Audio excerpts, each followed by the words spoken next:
என்கிட்ட நிறைய பேர் கேட்குறாங்க, குருஜி நான் பெரிய கம்பெனி நடத்துகிறேன், என் ஆஃபீஸில் நிறைய பேர் வேலை செய்கிறாங்க, பெரிய பிரச்சனை என்னென்னா நான் நினச்ச மாதிரி அங்கே ஒரு விஷயம் நடக்க மாட்டேங்குது, பயங்கரமாக எனக்கு கோவம் வந்து பிடிச்சி கத்தி விட்டுறேன். ஏன்னா கிளைண்ட்டு சஃபர் ஆகிறாங்க. இதை எப்படி ஹேண்டில் பண்ணுறதுன்னு தெரில. நம்ம திட்டலைன்னா வேலையும் நடக்க மாட்டேங்குது, திட்டினா எனக்கு வந்து பாதிப்பு வருது. இதுலேருந்து எப்படி நான் வெளியில் வர்றது? சரி, இந்த சிச்சுவேஷனை ஒரு நிமிஷம் ஓரமாக எடுத்து வச்சுட்டு நீங்கள் நல்லா கவனிங்க. கோபங்கிறது என்னன்னு ஃபஸ்ட்டு புரிஞ்சுக்கோங்க, அது எப்படி வருதுங்கிறத புரிஞ்சுக்கோங்க. அதை பற்றி நீங்கள் டீப்பாக ஸ்டடி பண்ணால் தான் இதுலேருந்து நீங்கள் வெளில வர முடியும்.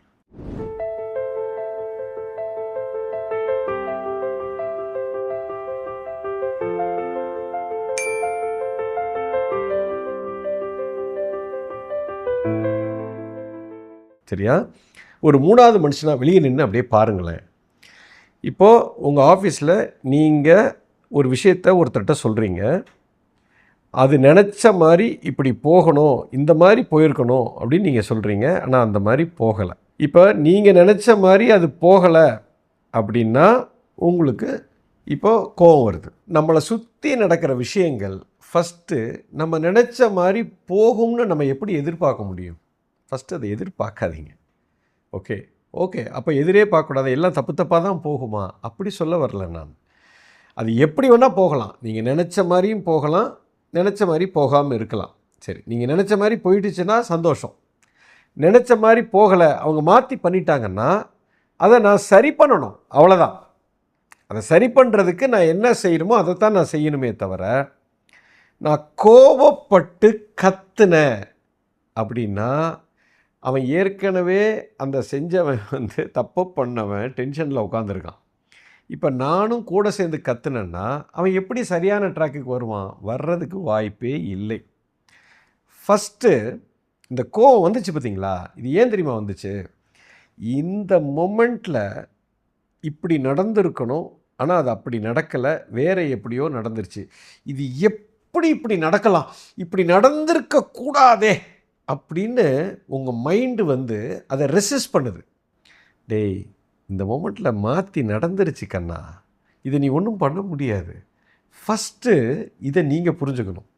இப்போ இதுக்கு இன்னொரு எக்ஸாம்பிள் நான் சொல்கிறேன். நீங்கள் வந்து உங்கள் பொண்ணுக்கிட்ட தண்ணி கேட்குறீங்க, சரியா? ஒரு சின்ன எக்ஸாம்பிள். அந்த பொண்ணு வந்து அந்த பாட்டிலில் தண்ணி எடுத்துகிட்டு வருது. உங்கள் கையில் கொடுக்கும்போது டப்புன்னு பாட்டில் கீழே போட்டு உடச்சிருச்சு. உடச்சு, ஏம்மா அப்படி போட்ட, நீ என்னம்மா, நீ கையில் கொடுக்க வேண்டாமா, இப்படி போட்டு பாட்டில் போட்டு உடச்சிப்பிட்டியே அப்படின்னு கோவத்தில் நம்ம கத்துறோம். நான் கேட்குறேன், இந்த மொமெண்ட்டு இந்த பாட்டிலு கீழே விழுந்து உடஞ்சிருச்சு, இந்த உடஞ்சதை மாற்ற முடியுமா நம்மளால்? கொஞ்சம் சிந்திச்சு பாருங்களேன். இந்த மொமெண்ட்டு இது கீழே விழுந்து உடஞ்சிருச்சு, இந்த பாட்டிலை திரும்ப எடுத்து ஒட்ட வைக்க முடியுமா? சிம்பிள் காமன் சென்ஸ், என்னால் ஒட்ட வைக்கவே முடியாது. அப்போ இந்த மொமெண்ட்டில் நடந்த ஒரு சம்பவத்தை ஃபஸ்ட்டு நாம் புரிஞ்சுக்க வேண்டியது என்னென்னா, இதை என்னால் மாற்ற முடியாது. இந்த மொமெண்ட்டில் என்ன சம்பவம் நடந்தாலும் என்னால் இதை மாற்றவே முடியாதுங்கிறத ஃபஸ்ட்டு நாம் புரிஞ்சுக்கணும். அதுக்கப்புறம் தான் இதுக்கு சொல்யூஷனுக்கே நான் வர முடியும். அப்போ இந்த கோவங்கிறது ஏன் தெரியுமா வருது? இந்த மொமெண்ட்டில் நடந்த ஒரு சம்பவத்தை, மாற்ற முடியாத இந்த சம்பவத்தை என்னுடைய மைண்டு வந்து அதை மாற்ற பார்க்குது. எப்படி இந்த கண்ணாடியை உடைக்கலாம், நீ இப்படி உடைச்சிட்டியே, லூசு, உடஞ்சிருச்சுடா, நீ எத்தனை தடவை கற்றுனாலும் உடஞ்சது தான், அதை நீ மாற்றவே முடியாது அப்படிங்கிற மிகப்பெரிய உண்மை நமக்கு புரியாதனால மாற்ற முடியாத இந்த மொமெண்ட்டை நான் என்ன பண்ண பார்க்குறேன்னா மாற்ற பார்க்குறேன். கோபம் வர்றதுக்கான மூல காரணமே இதுதாங்க. மாற்ற முடியாத ஒரு சம்பவத்தை நான் மாற்ற முயற்சி பண்ணும் பொழுது உங்களுக்கு கோபம் வருது. ஆனால் நீங்கள் என்ன தெரியுமா நினைக்கிறீங்க? அவன் பாட்டிலை உடைச்சதுனால தான் எனக்கு கோபம் வந்துச்சு. கிடையாது. இதுதான் மிகப்பெரிய ஒரு புரிதல். This is tremendous understanding. அதாவது இந்த மொமெண்ட்டு என்ன நடந்திருக்குதோ அதை மாற்றவே முடியாது அப்படிங்கிற புரிதல் எனக்கு இல்லை. அதனால் நான் அதை மாற்ற முயற்சி பண்ணுறேன், அதனால் எனக்கு கோபம் வருதே தவிர அவங்க பாட்டில் போட்டதுனால கோபம் வரல. இதுதாங்க ஃபண்டமெண்டல். இதை நீங்கள் லாஜிக்கலாவோ அறிவாவோ பார்த்தா உங்களுக்கு புரியாது. இது வந்து ஒரு எக்ஸ்பீரியன்ஷியல் அண்டர்ஸ்டாண்டிங். கோபத்தோட ரூட்டே அதுதான். எப்போ எனக்கு இந்த மொமெண்ட்டில் நான் இப்படி நடந்திருக்கணும், ஆனால் இப்படி நடக்கலை, இது மாறி நடக்குது, இப்போ எனக்கு கோபம் வரும். அந்த சிச்சுவேஷனால் கோபம் வரல, மாற்ற முடியாத இந்த சிச்சுவேஷனை மாற்ற முயற்சி பண்ணுறதுனால எனக்கு கோபம் வருது. It is as simple as that.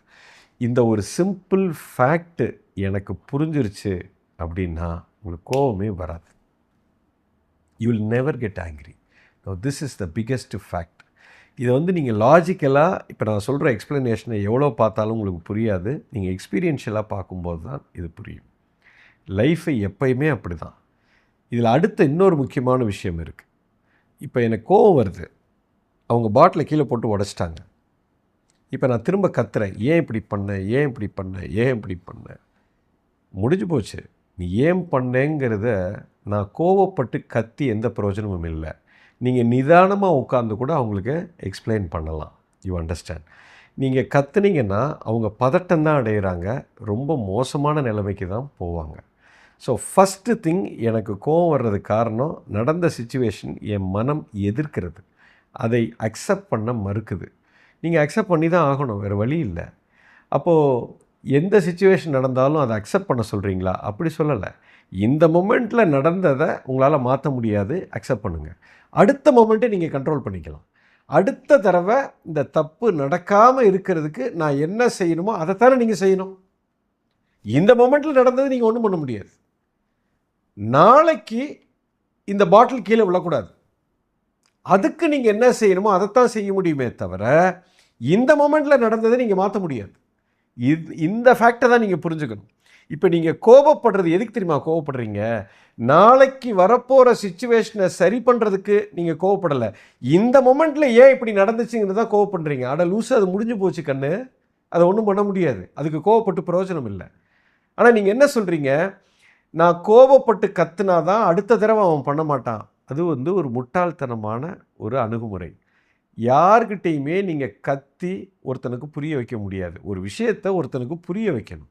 உங்கள் ஆஃபீஸில் ஒரு தப்பு நடந்திருக்குன்னா அந்த தப்பை அவனுக்கு உணர்த்துறது கத்துனா அவனுக்கு புரியுமா, இல்லை நிதானமாக அவனை உட்கார வச்சு அந்த பிரச்சனையோட எல்லா டிகிரியும் அவனுக்கு எக்ஸ்பிளைன் பண்ணால் அவனுக்கு புரியுமா? உங்களுக்கு ஒரு விஷயத்தை யாரோ ஒருத்தர் புரிய வைக்கணும்னா கோவப்பட்டு கத்துனா உங்களுக்கு புரியுமா?